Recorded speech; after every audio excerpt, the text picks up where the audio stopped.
Imagine standing right on the edge, humanity facing, well, an unimaginable end. That was the chilling reality for decades. But here's this incredible paradox. It's really at the heart of our deep dive today. A rivalry born from the most destructive technology ever, atomic weapons, actually pushed us towards the stars. Welcome to the deep dive. Today we're unpacking the whole interconnected story of the Cold War arms race and, yes, the space race. Yeah. These two massive competitions fueled by this potent mix of fear and ambition too, they didn't just reshape geopolitics, they spurred these breathtaking technological leaps that, still define our world. Yeah, absolutely. And our mission today is really to get beyond maybe the headlines you already know and explore the why and the how behind these huge historical shifts. We'll be digging into the sources you've provided, pulling out the most vital insights, some surprising facts too, bringing these moments of intense global tension and just incredible human ingenuity to life. Get ready. It's quite a ride through history and innovation. So if you're someone who loves digging into history, or you're fascinated by how warfare and technology evolve, or maybe you just love those aha moments, seeing how things you thought were separate are actually deeply connected, then this deep dive is definitely for you. Okay, let's get into it. So our story really kicks off right after World War II.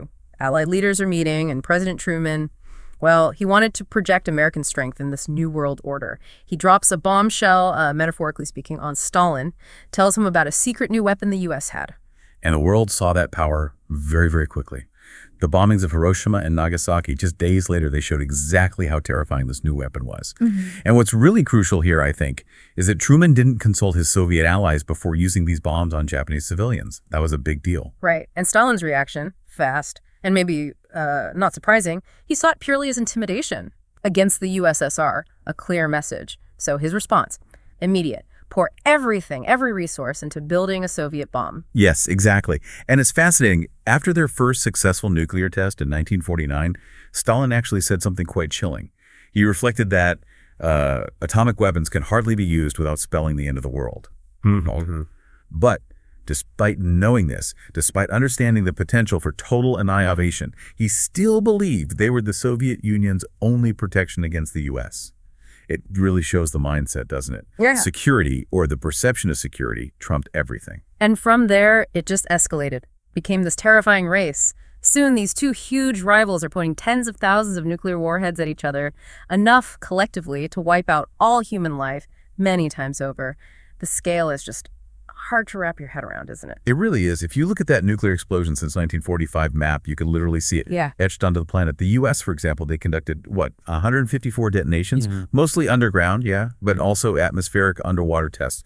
The USSR wasn't far behind, 718 detonations. And it wasn't just them. The map shows the UK, France, China, India, Pakistan, North Korea. It shows how this tech spread. Yeah, it paints a really stark picture, a graphic display of the arms race. And then, if you look at the chart, the number of nuclear warheads, 1945 to 2014. Even more dramatic, you see this huge surge peaking in the late 80s, right around 65,000 warheads. Just think about that number. 65,000, enough destructive power to end humanity many, many times over. Thankfully, we saw a big drop after the Cold War ended. But that stockpiling, it led to a pretty grim strategic idea. It did indeed. This horrifying reality sort of crystallized into a doctrine we call mutually assured destruction, or MAD, fittingly enough. It sounds crazy, but it was this grim, paradoxical kind of stability. The idea was the very threat of total annihilation would prevent anyone from striking first. Because if both sides could destroy each other completely, neither would dare attack, right? Knowing it meant their own end too. It arguably prevented a hot war between the superpowers. And it's that logic, that military need, that brings us to the key connection. The arms race directly, basically launched the space race, sending rockets into space with satellites.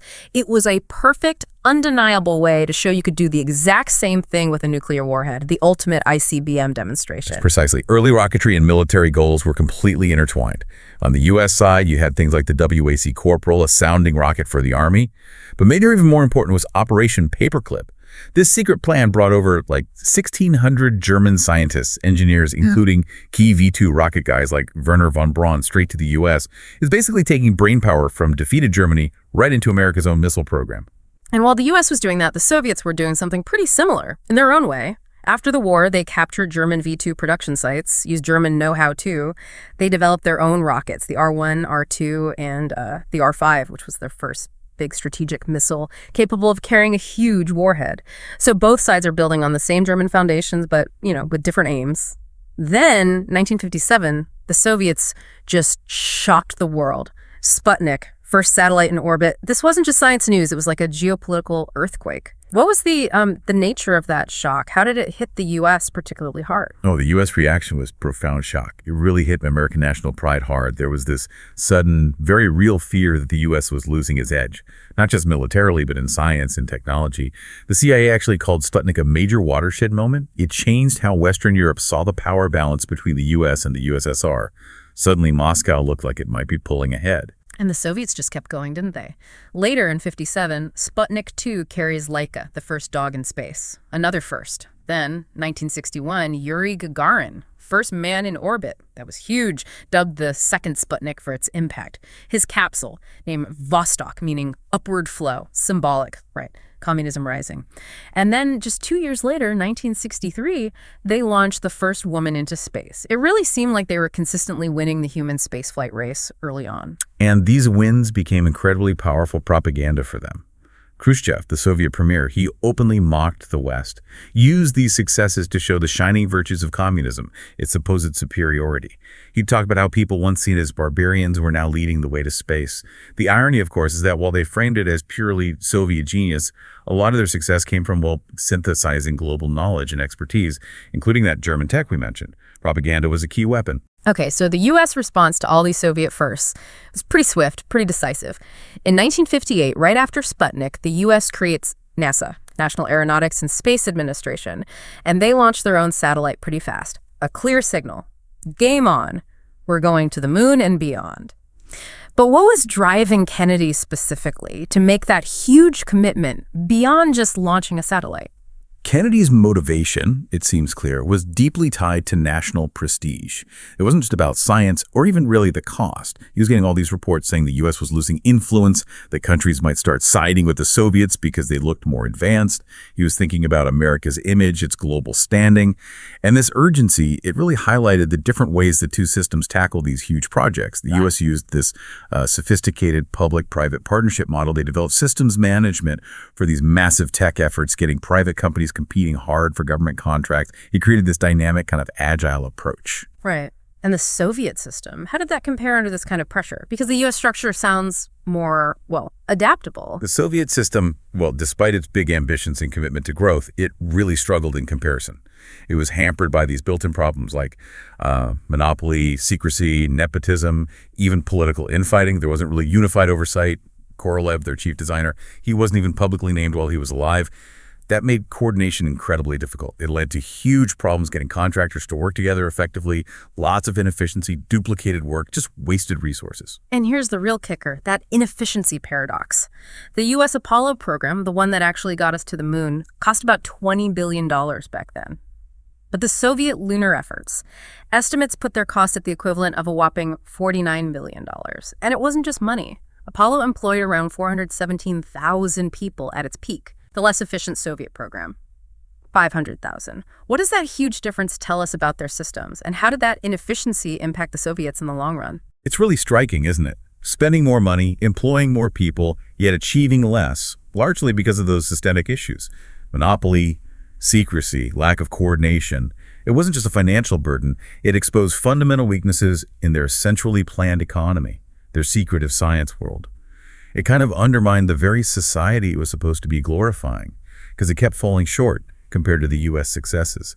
It said a lot about the effectiveness of their models. Okay, so these tensions simmering from both the arms race and the space race, they absolutely boiled over during the Cuban Missile Crisis. Now, from the Soviet and Cuban perspective, the U.S. looked like it was actively trying to invade or at least destabilize Cuba, and, maybe not without reason.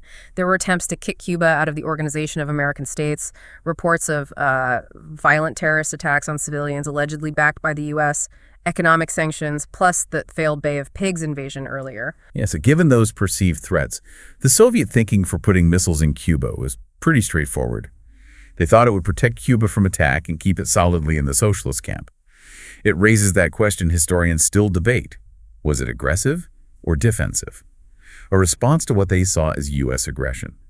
The sources lean toward seeing it as a way to balance the strategic nuclear advantage the U.S. held at the time. So when the crisis hits, the U.S. military leadership, their view was stark. The Joint Chiefs, they unanimously said, full-scale attack, invasion of Cuba. That's the only answer.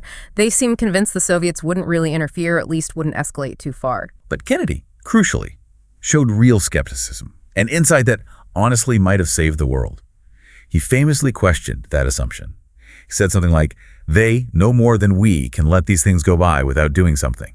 Quote, "They can't, after all their statements, permit us to take out their missiles, kill a lot of Russians, and then do nothing. If they don't take action in Cuba, they certainly will in Berlin." He understood that escalation works both ways. It prevented a potentially catastrophic mistake. And that skepticism, that human judgment against military advice proved absolutely vital on Black Saturday, October 27th, 1962, possibly the single most dangerous day of the Cold War. The U.S. Navy, not knowing the full situation, dropped these signaling depth charges on a Soviet sub, the B-59, near the blockade line. What happened inside that sub? Well, it could have started nuclear war right there. The problem was critical. The sub was too deep to get radio messages from Moscow. The captain, Valentin Savitsky, he was convinced war had already started the depth charges, the extreme heat inside the sub. He actually proposed launching their nuclear torpedo at the U.S. ships. Just imagine that moment. Utter desperation, a single decision away from global catastrophe. And this is where the hero emerges, a story hidden for decades. Launching that nuke needed consent from 3 senior officers on board. Vasily Arkhipov, he was the flotilla commander on that sub. He refused, courageously refused to give his consent, stood against the others, prevented a potential nuclear war. It's an incredible story, only came out publicly in 2002. Just a chilling reminder of how close we came and how one person's courage can literally change history. Thankfully, diplomacy managed to pull everyone back from the edge. The negotiations, they included this key understanding, those U.S. Jupiter missiles in Turkey to be quietly removed. It's also interesting, Italy's prime minister apparently offered to withdraw their Jupiter missiles too as another bargaining chip. Shows how desperate everyone was to de-escalate. The final deal was handled very discreetly, but it worked. Dean Rusk, the U.S. Secretary of State, made sure the public agreement didn't mention Turkey at all, keep up appearances for NATO, but there was this private oral message to the Soviet ambassador Dobrynin. Basically, if you don't pull your missiles from Cuba, we will use military force. But with the crucial understanding that the U.S. missiles in Turkey would be removed voluntarily right after, it was this incredibly tense, delicate balancing act, high-stakes diplomacy that, thankfully, succeeded. So from that absolute block, that horrifying potential conflict, we see the other side of the paradox emerge again, humanity turning its focus outward. To the stars. The U.S. met Kennedy's crazy deadline. Apollo 11 lands on the moon July 20, 1969. Neil Armstrong takes that step, utters those iconic words. That's one small step for man, one giant leap for mankind. And what's really striking, something the Americans didn't know then, the Soviet moon program was actually in deep, deep trouble. Their N-1 rocket kept failing on launch. In fact, a Soviet probe, Luna 15, actually crashed on the moon just hours before Apollo 11 lifted off to come home. It really highlights the secrecy and intensity of that race, right? One side's huge public triumph, the other's hidden failure. But there was this small, kind of hopeful moment of cooperation amidst all that tension. The Soviets actually gave the U.S. Luna 15's flight plan. To avoid a collision with Apollo 11, it was one of the very first examples of U.S.-Soviet space communication, show that even in fierce competition, maybe some shared human goals could emerge. Yeah, exactly. And that brings us to the really widespread impact of all this space race investment, stuff that goes way beyond rockets and moon landings. These advances led directly to satellite tech that totally changed weather forecasting, global communications, navigation systems like GPS, which now runs everything from ATMs to credit card payments. This space stuff transformed daily life down here. It's genuinely amazing how much everyday tech traces back to the space race, like the miniaturization of electronics, driven by NASA needing lighter payloads. That led straight to microcomputers and eventually the phones in our pockets. And did you know the artificial heart pump, inspired by the space shuttle's fuel system? Yeah. Or scratch-resistant lenses for glasses, came from astronaut helmet research. Even advanced water filters, developed for safe drinking water in space, evolved into the systems many use at home or in industry today. The list just keeps going. Right. And fast forward to now, we're seeing what people call the democratization of space. Miniaturization, things like CubeSats, small satellites. It's drastically lowered the cost and difficulty of space missions. So you have this exponential growth in launches. Over 3,300 active satellites in 2023, and they're projecting tens of thousands more soon. It's totally different from the old government-dominated era. But this new era, with so much more stuff orbiting, it brings its own big challenges, right? Space itself is still incredibly hostile. You've got intense radiation needing special shielding like tungsten, tantalum, or these boron beryllium composites because they're so dense. Then there are the huge temperature swings needing clever thermal management, and always the risk of impacts from tiny meteoroids or increasingly space debris. Yeah, that space debris issue is a really growing concern. People are developing strategies now, designing satellites with end-of-life plans, like ways to deorbit them so they burn up safely. And there's fascinating work on active debris removal, too, like the European Space Agency's Clear Space 1 mission planned for 2025. It's literally designed to go up, grab a piece of space junk, and bring it down. It's like environmental cleanup, but for orbit. And looking even further ahead, the possibilities seem almost sci-fi, but they're becoming real. Space mining, for example. Asteroids, moons, planets, they have valuable stuff. Platinum, rare earths, even water, which is vital for fuel. Though, obviously, that opens up huge legal questions about who owns resources in space, given the Outer Space Treaty says no nation can claim sovereignty. A new kind of gold rush, maybe.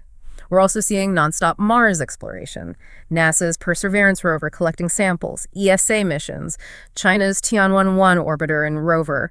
It's a truly global effort now. And maybe the biggest change, the private sector revolution. Companies like SpaceX, Blue Origin, they're slashing costs with reusable rockets, pushing space tourism, even planning for human settlements with things like Starship. It's not just governments anymore. And connecting that back, this current space race feels very different. It's marked by so much more global collaboration. Look at the International Space Station, former rivals working together up there. And it kind of symbolizes this shift towards a collective human effort, a huge change from the intense, often terrifying rivalry that first got us off the planet. So yeah, from the terrifying arsenals of the arms race, that whole MAD doctrine, to the incredible leaps of the space race, this Cold War rivalry, it undeniably shaped our modern world, our technology, in ways that are profound and often pretty unexpected. It's an amazing story of ingenuity under pressure. It really is. And it leaves us with something to think about, doesn't it? Consider how these moments of intense global competition or even crisis, as dangerous as they are, can unintentionally accelerate human creativity and science in totally unforeseen ways. What new races might be shaping our future right now? And what kinds of unexpected technologies or societal shifts could they lead to? If you found this deep dive as fascinating and thought-provoking as we did, definitely hit that subscribe button on our YouTube channel. And we'd absolutely love to hear what you think. Leave a comment below, what stood out to you, or maybe what other historical tech leaps or races should we tackle in a future deep dive. Let us know.